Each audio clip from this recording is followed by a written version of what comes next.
Hello friends. आज हम लोग यहाँ बात करने वाले हैं आर्टिकल 23 के बारे में। और आर्टिकल 23 एंड 24 हमारे आते हैं राइट अगेंस्ट एक्सप्लॉयटेशन, जो कि हमारा फंडामेंटल राइट सीरीज़ का पार्ट थर्ड है। तो आज पार्ट थर्ड है। पार्ट थर्ड में दो आर्टिकल आएंगे, आर्टिकल 23 एंड आर्टिकल 24। तो आर्टिकल 23 हमारा है provision of trafficking in human beings and forced labour. तो इसी के बारे में आज बात करने वाले हैं इस पार्ट में, फंडामेंटल सीरीज पार्ट थर्ड के आर्टिकल 22 में। ठीक है। तो जैसे कि मैंने स्टार्टिंग में ही बताया था कि राइट टू इक्वलिटी आते हैं हमारे आर्टिकल 14 टू 18 तक। उसके बाद राइट टू फ्रीडम कल फिनिश कर दिया हम लोग ने। राइट टू फ्रीडम आते हैं हमारे 19 टू 22 तक, 19 टू 22 तक। उसके बाद हमारे आते हैं राइट अगेंस्ट एक्सप्लॉयटेशन, जो कि 23 टू 24 है। उसी के बारे में हम लोग डिस्कस करेंगे आज।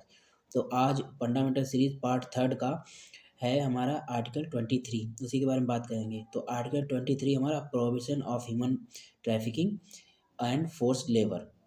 तो चलिए बात करते हैं। तो 23 क्या कहता है? Prohibits of human trafficking and forced labour. तो 23 कहता है कि अगर कोई भी इंसान ह्यूमन ट्रैफिकिंग करता है या फोर्स्ड लेबर मतलब कि बंधुआ मजदूर, अगर किसी को बंधुआ मजदूर बना के उससे काम करवाता है या ह्यूमन ट्रैफिकिंग करता है, तो ये पनिशेबल ऑफेंस है। ठीक है।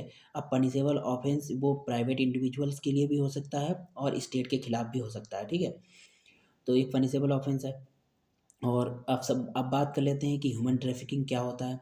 ह्यूमन ट्रैफिकिंग मतलब कि selling and buying of women and children like goods, मतलब कि औरतों को और छोटी छोटी बच्चियों को बेचना, जैसे कि वो किसी काम की वस्तु हो, मतलब उन्हें किसी चीज़ के तौर पे बेचना। ठीक है। जैसे हम लोग कोई चीज़ खरीदते हैं, बेचते हैं, उसके तौर पे उनको बेचना और ख़रीदना। ठीक है। तो ये है। उसके बाद है कि वुमेन एंड चिल्ड्रंस को या मेन को, वुमेन एंड चिल्ड्रन को प्रोस्टिट्यूशन के लिए बेचना या खरीदना। ठीक है। देवदासीज़ के लिए, स्लेवरी के लिए उनको बेचना या खरीदना। तो ये सब पनिशेबल ऑफेंस है, इसको कहते हैं ह्यूमन ट्रैफिकिंग। ठीक है, इलीगल तरीके से।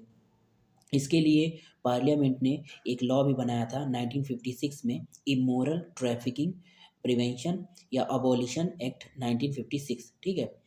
अब बात कर लेते हैं हम फोर्स्ड लेबर के बारे में। अब फोर्स्ड लेबर क्या होते हैं? जैसे कि कोई काम कर रहा है बिना अपनी इच्छा के, और वह काम करे जा रहा है बिना अपनी इच्छा के, उसको कहते हैं बंधुआ मजदूर। मतलब उसका मन नहीं है काम करने का, लेकिन फिर भी वो काम किए जा रहा है जो उसमें उसका मन नहीं है, तो उसको कहते हैं बंधुआ मजदूर।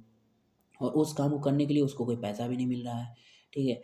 तो जैसे कि पहले के ज़माने में क्या होता था, ज़मींदार लोग जो थे और उनके खेतों में जो लोग किसान लोग काम करते थे, गरीब थे, तो उनकी गरीबी का फ़ायदा उठाकर वो उनसे अपने पर्सनल काम करवाते थे, या ऐसा काम करवाते थे कि बहुत ज़्यादा जो मेहनत वाला होगा, और फिर उसका कोई भी उन्हें पैसा भी नहीं देते थे।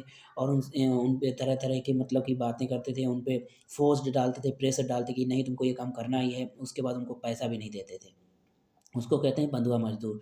तो इसके अगर कोई ऐसा करता है आज के टाइम में, तो वो पनिशेबल ऑफ़ेंस है, वो एक क्राइम है। ठीक है। उसके बाद दूसरा है बंधुआ मज़दूर का एक और फ़ॉर्म है, जैसे कि अगर किसी को कोई आर्थिक दिक्कत है, मतलब कि इकोनॉमिक फ़ाइनेंशियल कोई प्रॉब्लम है, उसको उससे बाध्य होकर, मतलब उससे पीड़ित कोई व्यक्ति है, और कोई दूसरा व्यक्ति जो उसको काम दे रहा है, उसी का फ़ायदा उठाकर, वो उसकी मजबूरी का फ़ायदा उठाकर उससे काम करवा रहा है।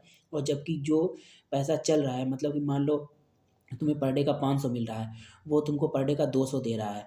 जैसे कि जो रूल है उसके हिसाब से तुमको पैसा नहीं दे रहा है काम करने का, तो वो तुम्हारा फ़ायदा उठा रहा है इकोनॉमिक कंपल्सन को लेकर। तो वो भी एक क्राइम है, वो भी क्राइम की कैटेगरी में आएगा। उसको कहते हैं मिनिमम वेजेस। तो तुमको मिनिमम वेजेस भी नहीं प्रोवाइड कर रहा है। ठीक है।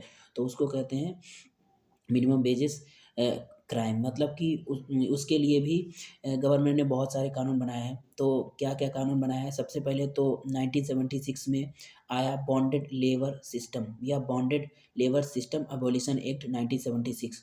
उसके बाद आया मिनिमम वेजेस एक्ट 1948। और उसके बाद क्या कह लो कि ये सारे बनाए गए हैं 1948। और कॉन्ट्रैक्ट लेबर बनाया गया था 1970, कॉन्ट्रैक्ट लेबर एक्ट 1970 में।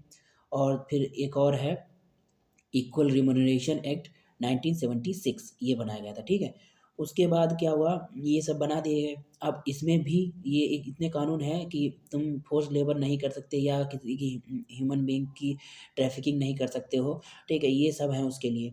उसके बाद बात करते हैं, उसके बाद है एक इसमें भी एक्सेप्शंस है। क्या एक्सेप्शन है वो, कि स्टेट को ये अधिकार होता है कि वो किसी को भी पब्लिक सर्विस या सोशल सर्विस में लगा सकता है, और वह बाउंड नहीं है या वह बाध्य नहीं है किसी को पे करने के लिए, उसको किसी को पे करने की ज़रूरत नहीं है। अब वह सर्विस क्या हो सकती हैं, जैसे कि मिलिट्री सर्विस या सोशल सर्विस। और इसके लिए भी सुप्रीम कोर्ट ने स्टेट के ऊपर भी एक कंट्रोल किया है। क्या कंट्रोल किया है, कि वह इस सर्विस के लिए किसी को डिस्क्रिमिनेट नहीं कर सकता। मतलब कि अब स्टेट ने क्या किया, किसी पर्टिकुलर कास्ट के ही या पर्टिकुलर इकोनॉमिक बैकग्राउंड के ही या पर्टिकुलर रेस, मतलब कि काले गोरे या लड़का लड़की कुछ भी, या पर्टिकुलर कास्ट के ही ये काम करेंगे, ये सोशल सर्विस करेंगे, ऐसा नहीं है। सुप्रीम कोर्ट ने ये लगा दिया, कोई भी कास्ट किसी पर्टिकुलर, कोई भी स्टेट किसी पर्टिकुलर कास्ट के या पर्टिकुलर पर्सन को लेकर सोशल सर्विस को उसको अलाउ नहीं कर सकती है, डिस्क्रिमिनेट नहीं कर सकती है। किन किन ग्राउंड्स पे, जैसे कि रिलीजन, रेस, कास्ट और क्लास, इसके बेसिस पे वह डिस्क्रिमिनेट नहीं कर सकती है सोशल सर्विस के लिए, ठीक है। और लेकिन वह ऐसा कर सकती है, उसके लिए उसे किसी को पे करने की ज़रूरत नहीं है। लेकिन उसके लिए भी सुप्रीम कोर्ट ने उस पे एक लगाम लगा रखी है कि वह ऐसा करेगी, लेकिन वह इसमें डिस्क्रिमिनेशन नहीं करेगी, ठीक है। आर्टिकल 23 इतना ही था। मिलते हैं आर्टिकल 24 में। तब तक के लिए धन्यवाद। Thank you.